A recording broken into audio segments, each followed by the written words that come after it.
Bon, pour la correction du cas numéro 2 AOB Technologie, nous avons deux documents sur lesquels on va se baser pour préparer le rapport du rapprochement bancaire et aussi les écritures de régularisation.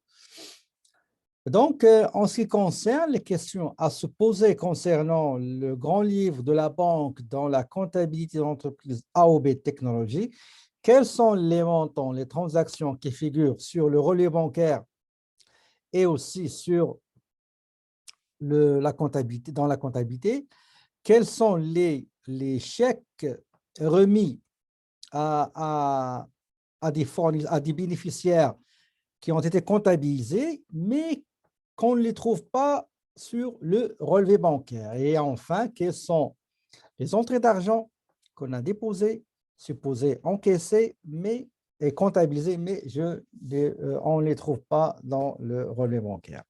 Côté relevé bancaire, quelles sont les entrées d'argent qui vont augmenter l'encaisse, mais qui n'ont pas été comptabilisées? Et quelles sont les sorties d'argent, les décaissements qui vont diminuer l'encaisse, mais qu'on n'a pas comptabilisé? Donc, en faisant ce tri-là, ça va nous donner 5 transactions qui ont été comptabilisées et aussi qui ont été inscrites et qui figurent sur le relevé bancaire. Donc, il s'agit de apport de l'actionnaire, chèque numéro 2 pour avocat, honoraire avocat, chèque numéro 3 pour compagnie de voyage, chèque numéro 4 pour véhicule, chèque numéro 7 pour facture de carburant mensuel. Et nous avons deux chèques remis aux bénéficiaires et qui circulent toujours parce qu'ils n'ont pas été décaissés.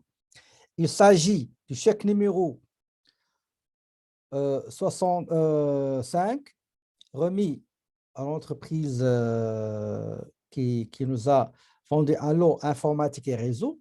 Et nous avons le chèque 9 remis au propriétaire pour le loyer du mois de décembre. Donc, deux chèques en circulation, 5 transactions qui figurent dans la comptabilité et sur le relevé bancaire. Mais on n'a pas de dépôt en circulation. Maintenant, côté relevé bancaire, nous avons détecté 6 transactions qui constituent des sorties d'argent qu'on n'a pas comptabilisées. Une fois qu'on va les comptabiliser, ils vont diminuer l'encaisse. Et nous avons constaté 2 transactions d'entrée d'argent que si on va les comptabiliser, ils vont augmenter l'encaisse. D'accord? Donc, on va concrétiser tout ça dans le rapport de rapprochement bancaire. Je commence toujours par le solde du relevé des grands livres de la banque dans la comptabilité. Donc, égal, je vais aller chercher le grand livre de la banque dans la comptabilité, c'est celui-là, donc 131,15.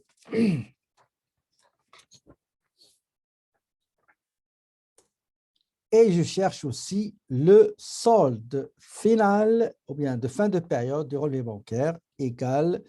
Je retourne ici au relevé bancaire et j'ai mis 164 585. Très bien. Je commence par le dépôt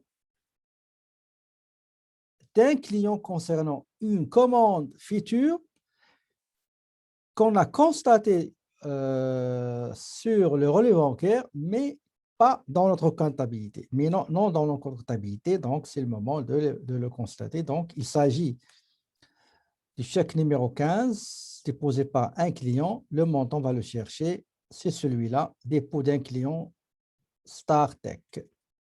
Voilà. Le produit financier, entrée d'argent qui figure sur le relevé bancaire, mais dans notre comptabilité, on n'a pas comptabilisé ce montant-là, qui date du 30 novembre. On va le chercher. C'est 1000 $. Donc, 30 000 plus 1000, ça donne un total qui va augmenter notre encaisse dans le grand livre de la comptabilité de l'entreprise de 31 000. Maintenant, je vais passer au montant des sorties d'argent, des dépenses qui se trouvent sur le relevé bancaire, mais qui n'ont pas été comptabilisées. On commence par le loyer du novembre. Chaque numéro 1, je vais le chercher, c'est celui-là, 3449,25. Frais et commissions bancaires du 10-11. Je vais aller le chercher. Frais et commissions bancaires. Frais et commissions bancaires. Elle est là. $150. J'ai les assurances. Un chèque numéro 6 que j'ai remis à l'assurance. Je vais aller le chercher. C'est 10 000. D'accord? Il n'y a pas de taxe dans les assurances. Le 18 novembre, une dépense, une sortie d'argent pour les frais et commissions bancaires. C'est un prélèvement automatique égal. Je cherche le 18 novembre. 18 novembre, $150. J'ai le chèque numéro 8 du 27 novembre. C'est un dépôt qu'on a remis à un fournisseur, le fournisseur SOS Mac, qui l'a encaissé, c'est-à-dire il a été décaissé, mais on n'a pas comptabilisé le décaissement ou bien la sortie d'argent. Donc, le chèque numéro 8 comporte un montant de combien? De 10 000. Voilà. Et enfin, les frais et commissions bancaires du 30 novembre, 125. D'accord? Donc, ici, j'ai un solde de fin de période régularisé dans le grand livre de 138,140,75. Allons-en maintenant vers le côté relevé bancaire pour régulariser le solde. Je n'ai pas de dépôt, donc je n'ai pas de dépôt en circulation, mais j'ai deux chèques en circulation. Le premier chèque qui date du 12 novembre, qui porte le numéro 5 pour le fournisseur Ordi Pro, le montant, on va le chercher, égal chèque.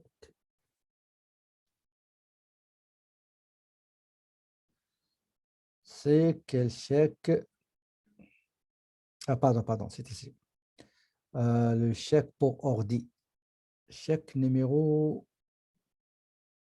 c'est celui-là, OK? 22 999. C'est un chèque en circulation. Chèque numéro 5, remis au fournisseur Ordi Pro, mais qui n'a pas encore été décaissé. Le chèque numéro 9, remis le 30 novembre à la société gérante Remax Inc. Le montant, on va le chercher tout de suite. C'est 3449,25. Et voilà. Donc, le montant du solde du relevé bancaire fin de période plus dépôt en circulation moins les chèques en circulation, bah, ça nous donne 138,140,75, identique, similaire, pareil au solde qu'on a trouvé ici. Okay? Maintenant, pour le journal général. Donc, on est en train de régulariser les opérations et transactions bancaires. Il va falloir utiliser le journal pour comptabiliser ces montants-là. Vous voyez, ces montants-là qu'on trouve sur le relevé bancaire, mais qui n'ont pas été comptabilisés. Il s'agit de deux montants qui vont augmenter l'encaisse du grand livre de la banque, bien sûr, de la société, bien sûr, et aussi 6 transactions sorties d'argent qui vont diminuer l'encaisse. Donc, je commence par tout d'abord le loyer. D'accord? J'ai un loyer, le compte 5410, le montant égal, toujours hors taxe, sans taxe. Mais le montant que j'ai ici, il est avec les taxes, 3449, égale ce montant-là, divisé par 1,14975 pour avoir le montant avant les taxes. Je calcule la TPS et la TVQ. Frais bancaires du 10 novembre égale frais bancaires 150. Les assurances du 16 novembre égale les assurances du 16 novembre, 10 000. Frais bancaires du 18 novembre, égale, je vais aller chercher 18 novembre, 150. Le dépôt, dépôt pour un fournisseur, ok, le fournisseur SOS Mac égale ce montant-là, 10 000. Et enfin, frais bancaires du 30 novembre, 125 $, égale 125 $. D'accord? Donc, j'ai ici un total de 23 874,25. Dans le libellé, ou bien description, je vais mettre pour comptabiliser les transactions qui vont diminuer, parce qu'une fois que vous allez comptabiliser ces sorties d'argent dans votre comptabilité, le grand livre de la banque dans votre comptabilité va diminuer.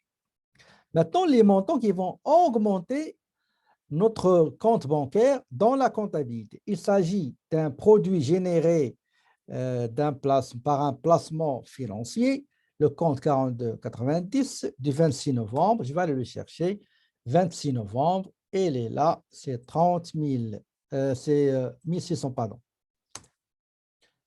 Pour le dépôt des clients, 21 10, 21 10, je vais le chercher, ce montant-là, 10 000, non, 30 000. Okay. Moi, je préfère les choses comme ça, les séparer, ne pas mettre l'ensemble pour une seule date. D'accord? Dans le libellé ou bien description, je vais mettre que je suis en train de comptabiliser les deux sommes d'argent, les deux montants, les deux entrées d'argent qui vont augmenter mon enquête, bien le grand livre de la banque dans la comptabilité de l'entreprise. Et voilà, donc le rapport, il a été bel et bien rempli, établi. Qu'en est-il de vous? Est-ce que vous avez terminé ou non, non?